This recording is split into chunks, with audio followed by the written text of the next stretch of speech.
Hello दोस्तों, आज हम बताने वाले हैं भारत की 5 बहादुर हिंदू रानियों के बारे में जिनसे अंग्रेज और मुगलों को भी डर लगता था और वह उनका सामना नहीं कर पाते थे। चलो इन 5 रानियों की जानकारी के लिए वीडियो के अंत तक जरूर बने रहिए और जो न्यू यूजर हैं प्लीज सब्सक्राइब जरूर कर दें, साथ में बेल आइकन जरूर दबाएं ताकि आने वाली वीडियो आप तक पहुँच जाए। चलो वीडियो शुरू करते हैं। नंबर 1, महारानी पद्मिनी। रानी पद्मिनी राजा गंधर्व सेन और रानी चंपावती की पुत्री थी। रानी पद्मिनी का विवाह चित्तौड़ के राजा रतन सिंह के साथ हुआ था। रानी पद्मिनी की सुंदरता और वीरता के चर्चे दूर दूर तक थे। रानी पद्मिनी की सुंदरता पर दिल्ली का सुल्तान अलाउद्दीन खिलजी मोहित हो गया था। रानी को हासिल करने के लिए अलाउद्दीन खिलजी ने चित्तौड़ पर हमला कर दिया। चढ़ाई और घेरे के बाद अलाउद्दीन खिलजी ने चित्तौड़ पर धावा बोल दिया और राजा रतन सिंह को धोखे से मार गिराया। तब यह देखकर रानी पद्मिनी ने राजपूत वीरांगनाओं के साथ जौहर की अग्नि में 1303 ईस्वी में आत्मदाह कर दिया। उल्लेखनीय है कि राणा साना के पुत्र राणा उदय सिंह की धाई मां पन्ना धाई के बलिदान को भी कोई नहीं भूल सकता है। नंबर 2, रानी दुर्गावती। ब्राह्मणा महारानी दुर्गावती का जन्म 1524 में हुआ था। उनका राज्य गोंडवाना में था। रानी दुर्गावती कलिंजर के राजा कीर्ति सिंह चंदेल की एकमात्र संतान थी। राजा संग्राम शाह के पुत्र दलपत शाह से उनका विवाह हुआ था। दुर्भाग्यवश विवाह के 4 वर्ष बाद ही राजा दलपत शाह का निधन हो गया और उस समय दुर्गावती का पुत्र नारायण 3 वर्ष का ही था। अतः रानी ने स्वयं ही गढ़मंडा का शासन संभाल लिया। वर्तमान जबलपुर उनके राज्य का केंद्र था। दुर्गावती के वीरतापूर्ण चरित्र को भारतीय इतिहास से इसलिए काट कर रखा गया क्योंकि उन्होंने मुस्लिम शासकों के विरुद्ध कड़ा संघर्ष किया था और उनको अनेक बार पराजित किया था। अंग्रेज शासनकाल में लिखे गए इतिहास और बाद में वामपंथियों द्वारा लिखे गए इतिहास में तथाकथित अकबर को महान बताया गया है। अकबर के कड़ा मानिकपुर के सूबेदार ख्वाजा अब्दुल मजीद खान ने रानी दुर्गावती के विरोध अकबर को उकसाया था। अकबर अन्य राजपूत घरानों की विधवाओं की तरह दुर्गावती को भी रनवासी की शोभा बनाना चाहता था। अकबर ने अपने कामुक भोग लिप्सा के लिए एक विधवा पर जुल्म किया, लेकिन धन्य है कि रानी दुर्गावती का पराक्रम के उसके अकबर के जुल्म के आगे झुकने से इनकार स्वतंत्रता और अस्मिता के लिए युद्ध भूमि को चुना और उनके पार शस्त्रों को पराजित करते हुए 1564 में बलिदान दिया। उनकी मृत्यु के पश्चात उनका देवर चंद्रशाह शासक बना व उसने मुगलों को अधीनता स्वीकार कर ली। नंबर 3, रानी कर्णावती। कर्णवती राजस्थान के मेवाड़ की रानी कर्णावती को कौन नहीं जानता। एक ओर जहां मुगल सम्राट हुमायूं अपने राज्य का विस्तार करने में लगा था तो दूसरी ओर गुजरात के सुल्तान बहादुर शाह ने 1533 ईस्वी में चित्तौड़ पर आक्रमण कर दिया था। रानी कर्णावती चित्तौड़ के राजा की विधवा थी। रानी के 2 पुत्र थे, राणा उदय सिंह और राणा विक्रमादित्य। ऐसे में महारानी कर्णावती ने राजपूतों और मुस्लिमों के संघर्ष के बीच हुमायूं के सामने प्रस्ताव रखा कि हम परस्पर संधि करने अपने समान शत्रु बहादुर शाह का मिलकर सामना करेंगे। मुगल सम्राट हुमायूं ने रानी का प्रस्ताव स्वीकार कर लिया। हालांकि हुमायूं किसी को भी नहीं बख्शता था, लेकिन उसके दिल में रानी कर्णावती का प्यार अच्छे से उतर गया और उसने रानी का साथ दिया। हुमायूं को रानी ने अपना धर्म भाई बनाया था, इसीलिए हुमायूं ने भी राखी की लाज रखते हुए उनके राज्य की रक्षा की। नंबर 4, झांसी की रानी। झांसी की रानी लक्ष्मीबाई का जन्म वाराणसी में 19 नवंबर 1835 को हुआ था। बचपन में उनका नाम मणिका था। सब उनको प्यार से मनु कहकर पुकारते थे।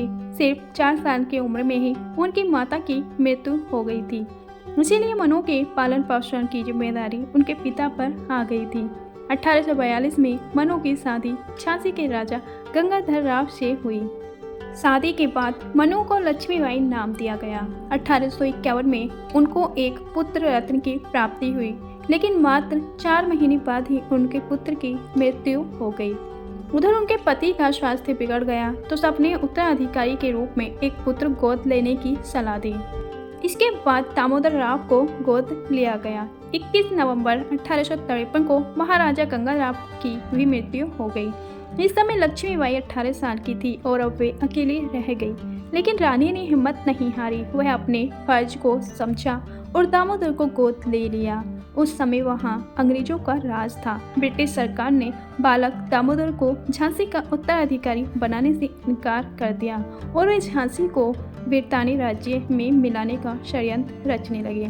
उस वक्त भारत में डलहौजी नामक वायसराय ब्रितानी सरकार का नुमाइंदा था। जब रानी को पता लगा तो उन्होंने एक वकील की मदद से लंदन की अदालत में मुकदमा दायर किया, लेकिन ब्रितानियों ने रानी की याचना खारिज कर दी।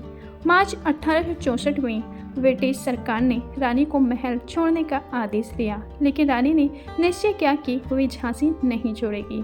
उन्होंने प्रण लिया कि वे झांसी को आज़ाद कराकर ही दम लेगी, लेकिन ब्रिटिश सरकार ने उनके हर प्रयास को विफल करने का प्रयास किया। झांसी के पड़ोसी राज्य ओरछा व दतिया ने 1857 में झांसी पर हमला किया, लेकिन रानी ने उनके इरादे को नाकामयाब कर दिया। 1858 में ब्रिटिश सरकार ने झांसी पर हमला कर उसको घेर लिया गया।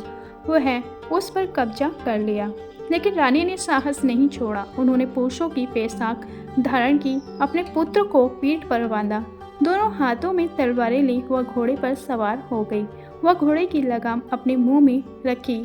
वह युद्ध करते हुए वे अंत में अपने दत्तक पुत्र व कुछ सहयोगियों के साथ वहां से भाग निकली और तात्या टोपे से जा मिली। अंग्रेज और उनके चाटुकार भारतीय भी रानी की खोज में उनके पीछे लगे हुए थे। तात्या को मिलने के बाद रानी लक्ष्मीबाई ने ग्वालियर के लिए कुछ किया। देश के गद्दारों के कारण रानी को रास्ते में फिर से शत्रुओं का सामना करना पड़ा। वीरता और साहस के साथ रानी ने युद्ध किया और युद्ध के दूसरे दिन ही 18 जून 1858 को 22 साल की महानायिका लक्ष्मीबाई लड़ते लड़ते वीर गति को प्राप्त हो गई थी। नंबर 5 पे आती है राजकुमारी रत्नावली। जैसलमेर नरेश महारावल रत्ना सिंह ने जैसलमेर किले की रक्षा अपनी पुत्री रत्नावली को सौंप दी थी। इसी दौरान दिल्ली के बादशाह अलाउद्दीन खिलजी ने किले को घेर लिया, जिसका सेनापति मलिक काफूर था। किले के चारों ओर मुगल सेना ने घेर डाल लिया था, किंतु राजकुमारी रत्नावली इससे घबराने नहीं और सैनिक वेश में घोड़े पर बैठी किले के बुर्जों व अन्य स्थानों पर घूम घूम कर सेना का संचालन करती रही। अतः उसने सेनापति काफूर सहित 100 सैनिकों को बंधक बना लिया। सेनापति के पकड़े जाने पर मुगल सेना ने किले को घेर लिया। किले के भीतर का अन्न समाप्त होने लगा। राजपूत सैनिक उपवास करने लगे। रत्नावली भूख से दुर्बल होकर पीली पड़ गई, किंतु ऐसे संकट में भी राजकुमारी रत्नावली द्वारा राजधर्म का पालन करते हुए अपने सैनिकों को रोज एक मुट्ठी और मुगल बंदियों को 2 मुट्ठी अन्न रोज दिया जाता था। अलाउद्दीन खिलजी को जब पता लगा कि जैसलमेर किले में सेनापति कैद हैं और किले को जीतने की आशा नहीं है, तो उसने महारावल रत्ना सिंह के पास संधि प्रस्ताव भेजा। राजकुमारी ने एक दिन देखा कि मुगल सेना अपने तंबू डेरे उखाड़ रही है और उसके पिता अपने सैनिकों के साथ चले जा रहे हैं। मलिक काफूर जब किले से छोड़ा गया तो उसने कहा, यह राजकुमारी साधारण लड़की नहीं है, यह तो वीरांगना के साथ देवी भी है। उन्होंने खुद भूखी रहकर हम लोगों का पालन किया, यह पूजा करने योग्य है। दोस्तों, आपको भारत की बहादुर हिंदू रानियों की जानकारी कैसी लगी, प्लीज़ कमेंट बॉक्स में ज़रूर बताना और ये भी ज़रूर बताना कि कौन सी रानी आपको ज़्यादा पसंद है। और हमारे चैनल को प्लीज़ लाइक और सब्सक्राइब तो ज़रूर कर देना। ऐसी वीडियो बनाने में बहुत मेहनत लगती है, बस आपका प्यार और सपोर्ट चाहिए। चलो मिलते हैं नेक्स्ट वीडियो में, जब तक के लिए अपना ख्याल रखना। धन्यवाद।